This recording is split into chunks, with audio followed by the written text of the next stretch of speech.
ना, मैंने आपको बुलाया आवाज दबाने के लिए थोड़ी बुलाया है। मैं आपसे पूछ रही हूँ कि जुल्म कैसे, मतलब क्या क्या क्या आप मुझे ठोस सबूत दीजिएगा कि जुल्म हो रहा है, कैसे जुल्म हो रहा है। मेरे पास तो सबूत है कि मुसलमानों की जिंदगी बेहतर, रमजान का महीना है। हाँ रमजान का महीना है, ऑफ कोर्स। तो रोजा रखा है तो इसका मतलब ये थोड़ी कि आप रमजान का महीना है, यहाँ पे सब सच बोलने के लिए बैठे। रमजान का महीना है, सब रोजे में बैठे हुए, रमजान का महीना है, सब रोजे में बैठे, सबका साथ सबका विकास आप ही बता दो। चल सबका साथ सबका विकास आप ही बता दो मेरे को। रूबिका जी रमजान में बैठे, पूरे मुसलमान बैठे पैनल में, बहुत अच्छा है। जबरदस्त पैनल पे बुलाए आप।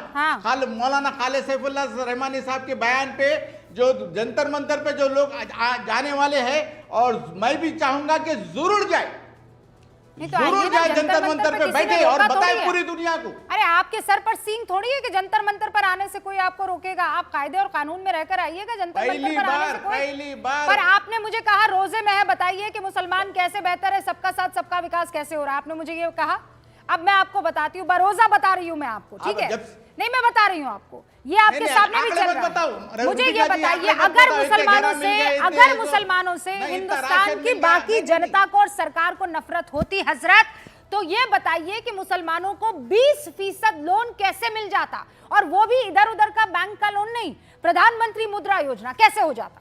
शिक्षकों की भर्ती में मुसलमान टीचरों की संख्या कैसे बढ़ जाती, मुझे बताइए। और मैं सिर्फ ज्ञान नहीं दे रही हूं, मैं तो सबूतों के साथ आपके साथ बात कर रही हूं हजरत। हाउ इज इट पॉसिबल, ये कैसे पॉसिबल है सर? देखिए, नहीं रूबिका जी आंकड़े मत बताइए, आप ये बताइए, मैं जो सवाल कर रहा हूं, सबका साथ सबका विकास किधर है? सबका साथ तो यही तो सबका साथ सबका विकास होता है। पार्लियामेंट में कितने लोग हमारे बीजेपी की तरफ से जा रहे हैं? बीजेपी को आप जिताएंगे? बीजेपी का प्रचार कर रहे हैं, बीजेपी का जो प्रचार कर रहे थे आप आम आदमी पार्टी को, मुझे ये बताइए हजरत, रुकिए ना, मेरी बात सुनिए जनाब, मेरी बात सुनिए।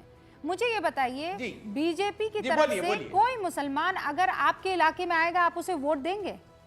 खाइए कसम और बोलिए, वोट देंगे आप उसे? क्यों नहीं?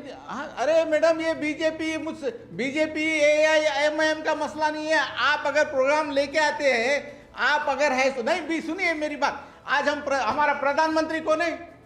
हमारा प्रधानमंत्री कौन है?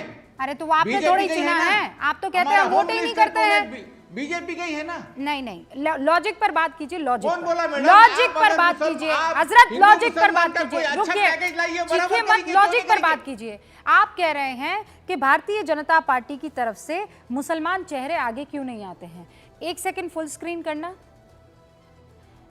फुल स्क्रीन कीजिए और बाकी सबको दिखाइए। हजरत, रोजे में हो सकता है आंखें थोड़ी कमजोर हो गई हो, ये क्या लिखा है बताइए? भारतीय जनता पार्टी राष्ट्रीय प्रवक्ता, ज के नीचे नुक्ता लगा है, फ पे नुक्ता लगाना भूल गए, लेकिन चलिए कोई बात नहीं। और आगे र, जफर इस्लाम, ये कौन है भैया? कौन है जनाब, ये बताइए। आज मुसलमानों का पक्ष रखने के लिए भारतीय जनता पार्टी ने मुझे जफर इस्लाम साहब कौन है भैया आप?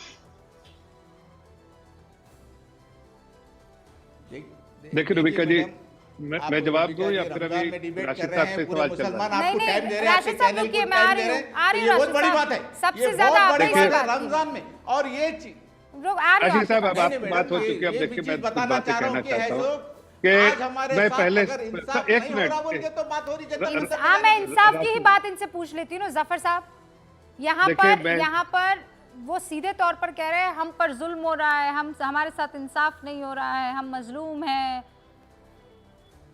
देखिए, मैं आपको 2-3 अहम बातें बताता हूँ। ये एक तरह का कहीं ना कहीं प्लान वे में बीजेपी को बदनाम करने का तरीका है। हकीकत तो ये है कि मैं तो खुद मुस्लिम हूँ। अरे मौलाना को एक मिनट ये सब आंखा बंद, ये लोगों के आंखा बंद है। एक मिनट जनाब, थोड़ी तहजीब तो रखिए, आपकी बात हो गई। जंतर मंतर पे जाने के ये इन्हों जाना चाहिए, जंतर मंतर पे क्यों जाएंगे? ये आप लोग एजेंडा चला रहे हैं, वो थोड़ी चला रहे हैं, वो क्यों जाएंगे? क्या इन्हों मुसलमान? एक मिनट सुन तो लीजिए आप, और चीखिए मत ना, रोजे से है, रोजे से आप इत्मीनान से बात कीजिए। मैं यहाँ पर चीखना चिल्लाना पसंद नहीं करती। मौलाना को पहले डिबेट से हटाइए। मौलाना कौन है? मैं सुनना नहीं चाहूंगा। कौन मौलाना? मुसलमानों के खिलाफ सुनना नहीं चाहूंगा मैं, ये प्लीज। ये कहाँ डिबेट कर रहे हैं? कौन कह रहा है मुसलमानों के खिलाफ? इस तरीके जो मौलाना है, जो मुसलमान को इस तरीके से मौलाना है, जो है कौम को अरे नुकसान कौन पहुंचा रहा है। मौलाना? देख लिए, कौन चैनल देख रहे हैं आप? कहाँ है मौलाना? अरे पूरे लोग, अरे रूबिका जी पूरे लोग ऐसो बता रहे हैं कि ये हमारे को तकलीफ हो रही। अरे भाई तुम हमारे को महाकुंभ मेले में बाहर कर देते, कौन तुम बाहर करने वाले? अरे मैं वहाँ महाकुंभ में स्नान करके आई हूँ। सुबह आप गई थी? अच्छा भाई सुबह खान, अरे भाई सुबह खान भी जाके आई है और मैं तो फक्र से क्या करूं, बिस्मिल्लाहिर्रहमानिर्रहीम पढ़ के गंगा नदी में गई हूँ। लिखा है मैंने कि मुझे नहीं पता था कि जब जाते तो क्या बोलते। मैंने पूछा सामने वाली से क्या करूं, तो उन्होंने कहा जो आपके दिल के सबसे करीब है उसका नाम लीजिए और पहुंच जाइए। मैंने बिस्मिल्लाहिर्रहमानिर्रहीम कहा और मैं चली गई। पूरा देश मोहब्बत दे रहा है मुझे, पूरा देश, रमजान आ गए हैं, पूरा देश खजूर पहुंचा रहा है मुझे, और आप कह रहे हैं मुसलमान खतरे में। थोड़ा तो ये नाशुक्री ठीक नहीं है सुबही खान जी। जी रूबिका, मैं अपनी बात पूरी कर ले। सॉरी जफर साहब, बात पूरी कर ली। नहीं, देखिए मैं बहुत तफसील में नहीं जाऊंगा, लेकिन मैं इतना जरूर कहूंगा कि कुछ लोग जो बिल्कुल सियासी तौर पर खत्म हो चुके हैं, जिनका इदारा बिल्कुल खत्म हो चुका है, मुसलमान भी उसको, उस इदारे को नहीं मानता है, जैसे इस्लामिक पर्सनल लॉ बोर्ड, उस इदारे को अगर उस इदारे से कोई आवाज उठती है तो समझिए वो सिर्फ अपने आप को चमकाने को, अपने आप को मीडिया में कहीं ना कहीं रखने के लिए ये सब कोशिश है। हकीकत तो यह है कि मुस्लिम समाज पहले और भी इस तरह से हर समाज के बीच में कुछ ना कुछ अच्छे बुरे लोग होते हैं, इस तरह की कुछ ना कुछ गलतियां होती होंगी हर समाज के लोगों से, लेकिन तब सोशल मीडिया का जमाना नहीं था, मीडिया का जमाना नहीं था, हर चीज सामने नहीं आती थी। लेकिन मैं आपको आंकड़े बताता हूँ मौलाना साहब, ये सुन लीजिए, आज मुस्लिम समाज सबसे बेहतर हालत में है। आज हमारे यहाँ जो सोशल वेलफेयर स्कीम है उसमें सबसे ज्यादा जो है ऐसे इलाके में, जो कॉन्स्टिट्यूएंसी मैं सर्व करता था मुरादाबाद, वहां पर 85% मुस्लिम समाज के लोगों को किसी एक स्कीम में 85% तक एक स्कीम का बेनिफिशियरी मुस्लिम समाज के लोग हैं। और किसने दिया ये? वहां के मुख्यमंत्री ने खुद से वहां पर जाके सारे जो बेनिफिशियरीज को, उसके घर, चाहे घर की चाबी हो, चाहे और भी कोई स्कीम का फायदा हो, वो खुद से जाकर दिया उन्होंने। मैं इतना कहना चाहता हूँ कि लेकिन जिस तरह की चीज आप कर रहे हैं उससे मुस्लिम समाज को आइसोलेट करने का तरीका है। मुस्लिम समाज और आइसोलेट होगा, समझना होगा ना, ये किसी और को नहीं समझना होगा। कब तक खेले नहीं कौम कब तक खिलती रहेगी इन राजनीतिक पार्टियों के हाथों में, all India Muslim personal law board के हाथों में, ये धर्म के ठेकेदारों के हाथों में। 10 सेकंड लूंगा रुबिका जी, अपने मफाद के बारे के लिए वो सोच रहे हैं, लेकिन हम मुस्लिम समाज के लोग अपने मफाद के बारे में नहीं।